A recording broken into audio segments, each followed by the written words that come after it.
Welcome to the parody where we tally up the victims in all our favorite movies. I'm not James A. Janice, and today we're looking at Renegade, released in 2015. Renegade was the first film to be released in the Blind Justice arc. And you can definitely tell now with its overabundance of green screens. And the very obvious fact that, for basically many people, it's the weakest entry in the Blind Justice arc. That's the same for me. While I don't love it, it's still a good time. I'd still rank it at the bottom, but I can't really argue that much, considering that it came out almost 7 years ago. And he just turns into a Smurf because of wacky malfunctions. I'd say everything in this film is around a 7 out of 10, except for the subpar effects work. And sometimes the green screens are blatantly obvious. But I wouldn't be lying if I'd say that this film's goofiness elevates it to a whole nother level. It elevates it all to a memorable, goofy all-time. And we can't forget about the introduction of Phantom, this film's main antagonist, and the probably main antagonist of the entire Time Heroes cinematic universe. Of course, different people favor different things, but what do I favor? Well, this movie's kills. Let's get to them.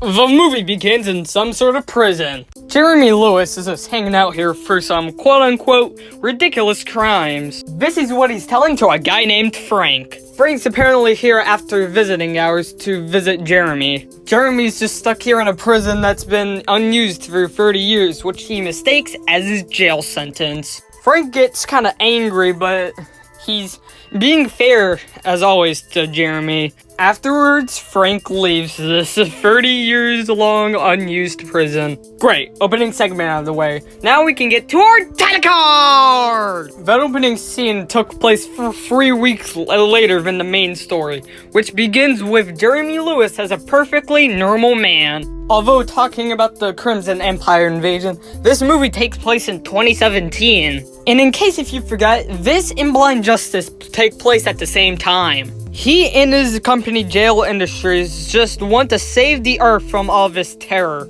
As the presentation ends, he comes out of the building to a bunch of media coverage. Although this film does want to pretend it takes place in 2014, which means the Crimson Empire invasions may have gone up to 2017. But we can't ignore that white outline around his mouth. Seriously. After a woman named Cassie gives Jeremy some questions, he gives her his quote-unquote business card. This was just an excuse for Jeremy and Cassie just to sleep together. He then gets a call about some business stuff. His important presentation for JL Industries is coming today, and he better not miss it. After Cassie leaves, he leaves, and the radio just gives a fair description of the weather. A receptionist tells them that he's a little late, and he says he had a traffic problem. That was probably off screen. Alright, yeah, now the presentation can begin. For the past year, they've been trying to make a Super Trooper, and the recent events have pushed them to do it even more. Now this test subject in some super generic action trailer music. So how it works is that certain people are placed in these super big suits and are tasked to kill all these holograms, which I won't count since they're just holograms and, you know, not real. So after 48 seconds of testing, the test subject has finally pushed through. After that, 3 are pushed in for even more hologram killing. So now Jeremy Lewis himself presents Valkyrie Production Line MK1. So now these 3 can begin killing all of these holograms, which would have been difficult to count if I hadn't just made the rule that holograms don't count. But come on, we don't need kill graphics over these green screens. After some very blatant reused shots, like come on, we see more green screens. Thanks, dude. This one right here runs up to one and decapitates them, while more reused shots stay aplenty, and this action is so intense, like, oh my god, this is the best I've ever seen! After getting through that first wave, they get a hologram of Crimson, who does some weird purple stuff with their mouth, and stretched shots to show us the stretchiness of the stretch. And then Crimson just does some weird dance moves that would totally get a kick at parties, and boom, death. At least it shows that Jeremy fitted these outfits with mad cake, and now one of them has successfully reached point B. So this test was a success. After that successful test, we need to get out the good wine. Who cares about extraterrestrial invasions? We could just break out anything we want. Hey, those two look like Jason and Clarity. That's great. We could have fun with green screen balconies. He talks about how beautiful the world can be until from behind him he gets interrupted by Emilio Barton. He wants to talk about how soon this thing can be unleashed on the battlefield between them and the aliens. But there's one blemish to this. There's overheating problems. Because of this, they still need to work on the suits closer and closer to the deadline. But they need something that works. They need a solution so the men, women, non-binaries, and whatever gender fits their boats don't die. And Jeremy understands it, so let's get to work. Jeremy's still awake, and he's figuring out something that'll work 100%. Due to some inspiration from Cassie, Jeremy tells Frank about the transfuser and how he could possibly use that in order to stop all of these aliens. But Frank calls it bullcrap, and the chances of it working are very low. Walk into the transfuser. All you need is a little blood for you to be in the system, and you're all good to go. It would usually last a few weeks, but they decide to make it go all at once and take half a minute. Yeah, but they have to lock him in with metal because, come on, he's probably gonna Hulk out or something. Jeremy doesn't feel right in the transfusion. That's only because the thing is frying him, so they have to begin shutting down it, but of course that gets electrified. That's so weird, and the scientist is shocked. And now they have to get the doors open in order for Jeremy not to fry alive. Thumbnail images occur, and Frank tells him to do it faster, but come on, it's not gonna work. These 6 scientists are in pretty big danger. Jeremy says he can't feel stuff, but come on, that's obviously for an explosion just to kill all of these 6 scientists. He walks out of the exploded transfuser smurfified, and obviously, the 6 guards who walk in there are just oblivious to whatever the Smurf thing is, and think that the Smurf thing is responsible for killing the 6 scientists in here. They lock him into a corner, but he brings out some electricity and kills all 6 of them. The future Blind Justice actor is shocked by Jeremy's actions, but Miller brings in an entire firing squad on him, and thus they shoot him all to death and out a window where green screens shoot him down into the water. Obviously, a bit later, he's just knocked out inside this water that's sending him back to shore. All the civilians are just staring at him on the streets and asking some very obvious questions like,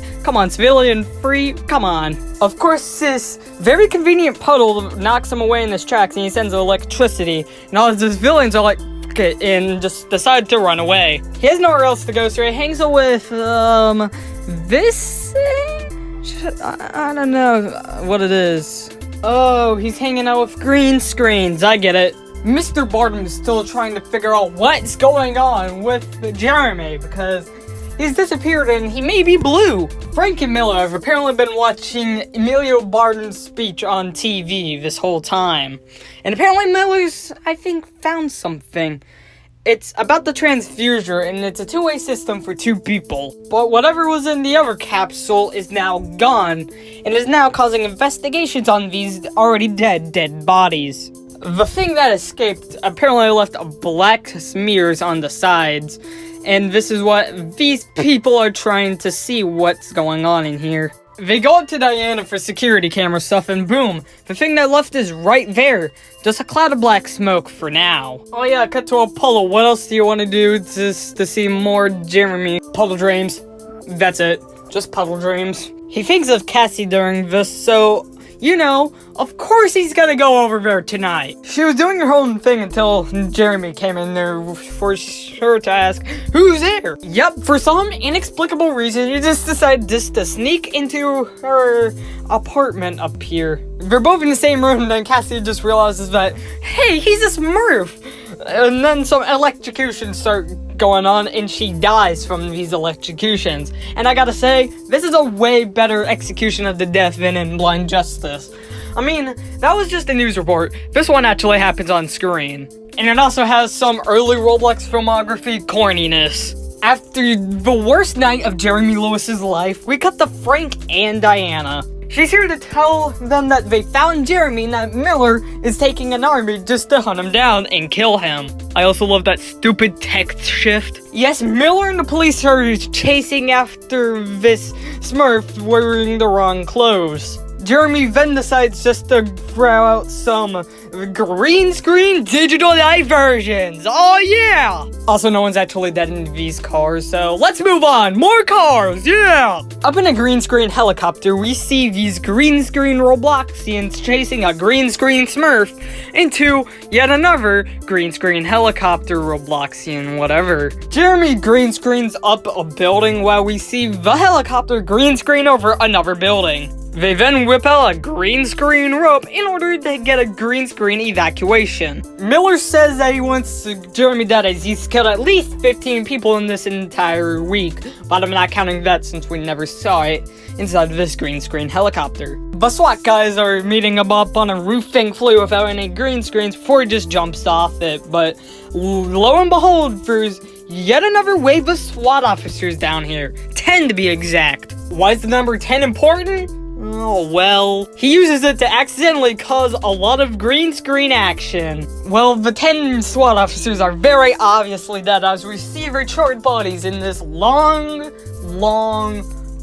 shot. I could watch the entirety of Friday the 13th during this shot. Not actually, but it does go on for a bit too long. Now even more SWAT officers are here. Let's see if he'll add them to the count. He does not add them to the count, but in fact, he surrenders. Green screen mania's ended, so we can get to this room in this, well, plain hallway to say the least. Frank wants to see his old friend Jeremy, as he kind of misses his old friend. He hasn't even done nothing in this room since he got him here 2 weeks ago. This whole scene serves as kind of a perfect explanation on why it's both the fall of Frank and Jeremy. Jeremy had the idea, and Frank just kind of wanted to help Jeremy and to start up the transfuser. And this is why Jeremy has started accidentally killing all these people. A new character, I wonder who it'll be. Oh, Phantom! Oh yeah! This version of Phantom was played by Wholesale Ryan 56, director of both Hostage and Rattle. This is apparently the thing that came out of the transfuser when it malfunctioned. Apparently we can get cuts to different rooms just like that. They all already know about Jeremy, but what about the other subject? It appears here that they already know about Phantom because, I mean, they did see him walk out. We'll cut to Jeremy just like that, okay. They're already fighting, but the guards are getting a little suspicious of what's happening inside there. Oh, and another cut just like that. Get a hold together with your cuts, movie. Oh, finally, they got the cuts handled together. Now walk through the Among Us door. They are flabbergasted to find that Jeremy somehow broke out. Now Jeremy decided to fly over the water he got stuck in at the beginning of all of this trouble. Jeremy then decides he wants to have a flashback about the transfuser. Boom! Is that a segue into the final act? I don't think so. And while Jeremy did have a good intention in getting inside that thing, and ended up causing harm to a whole lot of people. And you see, Phantom hasn't actually done any harm. It's basically all Jeremy, but come on, we all know what that's gonna amount to later on. Phantom's basically a result of all of this culminating together, because his good intentions caused everything to flip over. And that's how we got here. Wait, why is Frank appearing on screen?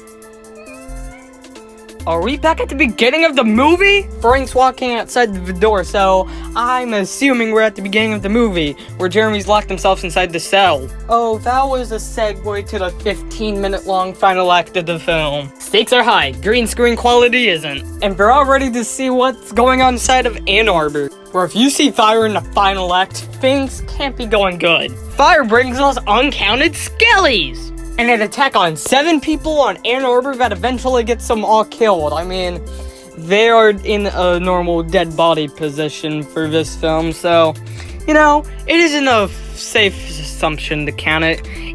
They are definitely dead. Don't drop a fire on us, you're just gonna give us more dead bodies.